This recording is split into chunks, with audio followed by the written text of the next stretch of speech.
দীর্ঘদিন ধরে পশ্চিমবঙ্গের রাজ্য সরকারি কর্মচারীদের বকেয়া ডিএ নিয়ে উত্তাল গোটা রাজ্য।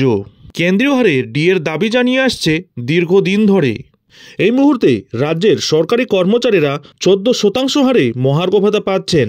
অন্যদিকে কেন্দ্রীয় সরকারি কর্মচারীরা 53% হারে ডিএ পাচ্ছেন। ফলে কেন্দ্র এবং রাজ্য সরকারি কর্মচারীদের ডিএর ফারাক দাঁড়িয়েছে এই মুহূর্তে 39%। আর এই 39% ডিএ আদায়ের লক্ষ্যেই পশ্চিমবঙ্গের লক্ষ লক্ষ রাজ্য সরকারি কর্মচারী এবং পেনশনাররা দীর্ঘদিনের তাদের প্রাপ্য ডিএ আদায়ের লক্ষ্যে শহীদ মিনারের পাদদেশে অবস্থিত সংগ্রামী যৌথ মঞ্চের ব্যানারে একত্রিতভাবে আন্দোলন চালিয়ে যাচ্ছেন। রাজ্য সরকারি কর্মচারীরা প্রায় 2 বছর ধরে শহীদ মিনার চত্বরে মাটি কামড়ে পড়ে রয়েছেন। রাজ্য সরকারি কর্মচারীরা দীর্ঘদিন ধরে পথে বসে আন্দোলন বিক্ষোভ অনশন করছেন। এই বকেয়া আদায়ের লক্ষ্যেই ধীরে ধীরে রাজ্য সরকারের উপর চাপ বাড়িয়ে চলেছেন। রাজ্যের বিভিন্ন কর্মচারী সংগঠনগুলি সংগ্রামী যৌথ মঞ্চের ব্যানারে একাধিক দাবি নিয়ে রাজ্য সরকারের অস্বস্তি যেন বাড়িয়ে দিয়েছেন। অ্যাকচুয়ালি দীর্ঘদিন ধরে কাঙ্ক্ষিত ডিএ নিয়ে ক্ষোভ অব্যাহত রয়েছে সরকারি কর্মচারীদের মধ্যে। চলছে লাগাতার আন্দোলন প্রতিবাদ। কবে ডিএ জট খুলবে তাও সকলের অজানা।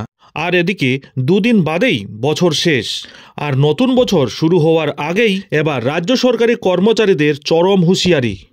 আসলে জানুয়ারি থেকে মহার্ঘ ভাতা ঘোষণা, এসএসসি 2016 যোগ্যদের পুনর্বহাল, ওয়েস্ট বেঙ্গল হেলথ স্কিম চালুসহ 5টি দাবিতে মুখ্যমন্ত্রী, মুখ্য সচিব ও অর্থ সচিবের নিকট গণ ইমেল কর্মসূচির ডাক দিল শিক্ষানুরাগী ঐক্য মঞ্চ। আজ থেকেই অসংখ্য ইমেল যাওয়া শুরু করেছে। গণ ইমেল মুখ্যমন্ত্রী, মুখ্য সচিব ও অর্থ সচিবকে। এই 3টি মেল আইডিতে দলমত নির্বিশেষে গণ ইমেল কর্মসূচি চলছে। অবিলম্বে বকেয়া মহার্ঘ ভাতা এবং গুরুত্বপূর্ণ কয়েকটি বিষয়ে পদক্ষেপ গ্রহণের আবেদনও জানানো হয়েছে।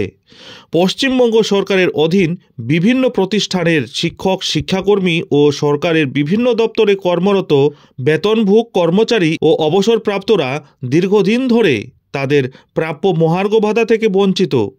সারা দেশের নিরিখে আমাদের রাজ্যে মহার্ঘ ভাতার পরিমাণ সবচেয়ে কম। এছাড়াও অসংখ্য শূন্যপদে নিয়োগ প্রায় বন্ধ। যেটুকু নিয়োগ হয়েছে তাতে বিস্তর দুর্নীতির অভিযোগ উঠেছে। চুক্তিভিত্তিক এবং অস্থায়ী কর্মীরা তাদের সম্মানজনক বেতন পাচ্ছেন না। 2016 সালে এসএসসি দ্বারা নিযুক্ত যোগ্য শিক্ষক, শিক্ষাকর্মীরা আজ গভীর সংকটে রয়েছেন। তাই এবার যোগ্যদের বহাল রাখার দাবিতে কলকাতার রাজপথে পড়ে থেকে তাদের রাত কাটাতে হচ্ছে। তাছাড়া যোগ্য বঞ্চিতরাও আজও রাস্তায়। এমতাবস্থায় আবেদন করা হয়েছে সমস্ত বকেয়া এআইসিপিআই অনুযায়ী নিয়মিত মহার্ঘ ভাতা ঘোষণা করতেই হবে। অতিসত্বর জানুয়ারি 2025 থেকে মহার্ঘ ভাতা প্রদানের ঘোষণা করা হোক। 2016 সালের এসএসসি দ্বারা নিযুক্তদের বৈধ ও অবৈধভাবে নিযুক্তদের পৃথকীকরণ করে যোগ্যদের সসম্মানে পুনর্বহাল রাখা হোক। যোগ্য বঞ্চিতরা যাতে দ্রুত নিয়োগ পায় তার ব্যবস্থাও করতে হবে। স্কুল ও মাদ্রাসার সমস্ত শিক্ষক, শিক্ষাকর্মীদের ওয়েস্ট বেঙ্গল হেলথ স্কিমের অধীনে আনা হোক। এর জন্য সরকারের কোনো আর্থিক ক্ষতি হবে না। সমস্ত শূন্যপদে নিয়মিত দুর্নীতিমুক্ত নিয়োগের মধ্য দিয়ে কর্মক্ষেত্রে সংকট নিঃসরণ এবং অসংখ্য বেকারদের যন্ত্রণা লাঘব করুন। চুক্তিভিত্তিক এবং অস্থায়ী কর্মীদের সম্মানজনক ন্যূনতম বেতন কাঠামোর মধ্যে আনা হোক। উক্ত বিষয়গুলিতে আপনাদের হস্তক্ষেপ এবং সমাধানের জন্য যথাযথ পদক্ষেপ গ্রহণের আবেদন জানানো হয়েছে। বর্তমানে রাজ্যে যে অরাজকতার সৃষ্টি হয়েছে তার জন্যই এবার রাজ্যের একাধিক কর্মচারী সংগঠনগুলিকে একটি মারাত্মক পদক্ষেপ গ্রহণ করার আহ্বান শিক্ষানুরাগী ঐক্য মঞ্চের। রাজ্য সরকারি কর্মচারীরা দীর্ঘদিন ধরেই তাদের প্রাপ্য বকেয়া মহার্ঘ ভাতা থেকে বঞ্চিত রয়েছেন। তার জন্য বর্তমানে দেশের সর্বোচ্চ আদালত সুপ্রিম কোর্টে এই মামলা চলছে। তবে সুপ্রিম কোর্টেও অনেক তালবাহানা দিয়ে একাধিকবার পিছিয়েছে মামলাটির শুনানি। এই মামলার পরবর্তী শুনানি হওয়ার কথা রয়েছে আগামী বছর অর্থাৎ 2025-এর 7ই ফেব্রুয়ারি। তাছাড়া এদিকে 2016 সালের এসএসসির পুরো প্যানেলই বাতিল করার নির্দেশ দিয়েছিলেন কলকাতা হাইকোর্টের ডিভিশন বেঞ্চ। এই মামলাটিও বর্তমানে দেশের সর্বোচ্চ আদালত সুপ্রিম কোর্টে বিচারাধীন।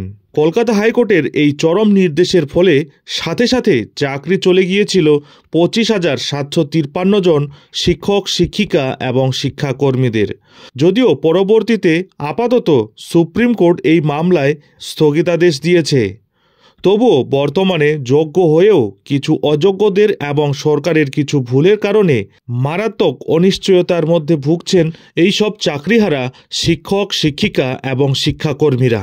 শিক্ষানুরাগী ঐক্যমঞ্চের এই চরম পদক্ষেপে পরবর্তীতে কতখানি কাজে লাগে এবং এই পদক্ষেপের পর আদৌ কি মমতা সরকার কোনো স্ট্রং অ্যাকশন নেবেন, নাকি যেমন চলছে সেভাবেই চলবে? এই ব্যাপারে আপনাদের মূল্যবান মতামত অবশ্যই আমাদের কমেন্ট বক্সে কমেন্ট করে জানাতে ভুলবেন না। যাই হোক, এখন এখানেই শেষ করছি। এই ধরনের পরবর্তী গুরুত্বপূর্ণ আপডেটগুলি ঠিক সময় মতো পেতে অবশ্যই চ্যানেলে চোখ রাখুন।